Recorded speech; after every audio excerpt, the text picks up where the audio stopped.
Hey hi, சூப்பரா milk பன் எப்படி சேர்த்துன்னு பார்க்கலாமா? நான் இன்னைக்கு ஸ்டாண்ட் மிக்ஸை யூஸ் பண்ணிக்கிறேன். 225 கிராம் மைதா, 1 table spoon milk powder, 2.5 table spoon sugar, 1 teaspoon instant east, இது எல்லாமே சேர்த்து நல்லா ஒரு ஜென்டில் மிக்ஸ் கொடுத்துட்டு 1/2 டீஸ்பூன் சால்ட் சேர்த்துக்கிறேன். காசி ஆறுன பால் 150 ml எடுத்து அதுவும் சேர்த்துக்கிறேன். கொஞ்சம் கொஞ்சமா சேர்த்து நல்லா ஒரு டோ கன்சிஸ்டன்சிக்கு வர வரைக்கும் வெயிட் பண்ணுங்க. ஸ்டாண்ட் மிக்சர்ல 10 to 12 மினிட்ஸ் நீட் பண்ற மாதிரி இருக்கும். இப்போ நல்ல ஒரு டோ கன்சிஸ்டன்சிக்கு வந்த பிறகு மெல்டட் பட்டர் 2 டேபிள் ஸ்பூன் சேர்த்துக்கிறேன்.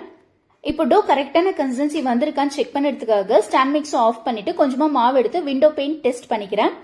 இந்த மாதிரி மாவு இழுத்து பார்க்கும்போது கிளியாக வரணும், அதுதான் விண்டோ பெயிண்ட் டெஸ்ட். அது கரெக்டா வந்துச்சுன்னா பன் சூப்பர் சாஃப்டா கிடைக்கும். இப்போ 1 hour ப்ரூஃபிங் விட்டுறேன். டோ இருக்கிற சைஸ்ல நல்லா டபுள் ஆகி கிடைச்சிருக்கு. இப்போ ஒரு பஞ்ச் கொடுத்துட்டு ஒரு ஜென்டல் மிக்ஸ் கொடுத்துட்டு ஈக்குவல் சைஸ்ல கட் பண்ணிக்கிறேன். பன்னுக்காக கையில மாவு பேசியும் போது அட்லீஸ்ட் 15 to 20 மினிட்ஸ் நீட் பண்ற மாதிரி இருக்கும். இப்போ ட்ரேல பன் அரேஞ்ச் பண்ணிக்கிறேன். 60 கிராம் அளவுக்கு வெயிட் பண்ணி அரேஞ்ச் பண்ணிட்டு 30 to 35 மினிட்ஸ் விட்டு செகண்ட் ப்ரூஃபிங் ஆயிட்ட பிறகு மில்க் வாஷ் இல்லைன்னா எக் வாஷ் கொடுத்துக்கோங்க. 180 டிகிரில அவன் 10 மினிட்ஸ் ப்ரீ ஹீட் போட்டு 15 மினிட்ஸ் பேக் பண்ணி எடுத்துட்டு வந்திருக்கேன். இப்போ மேல பட்டர் அப்ளை பண்ணதுனால பன்னோட டேஸ்ட் சூப்பரா இருக்கும். இப்போ ஒரு 5 மினிட்ஸ் போல க்ளோஸ் பண்ணி விட்டுலாம். 5 மினிட்ஸ் ஆயிட்ட பிறகு பன் பிரஸ் பண்ணி பார்க்கும்போது போன்ஸ் பேக் ஆகணும். பாருங்க, இப்போ இந்த மாதிரி பிரஸ் பண்ணும்போது போன்ஸ் பேக் ஆகணும். அப்பதான் கரெக்டா பேக் ஆயிருக்குன்னு அர்த்தம். சூப்பர் டேஸ்டியான மில்க் பன் ரெடி. கண்டிப்பா ட்ரை பண்ணி பாருங்க.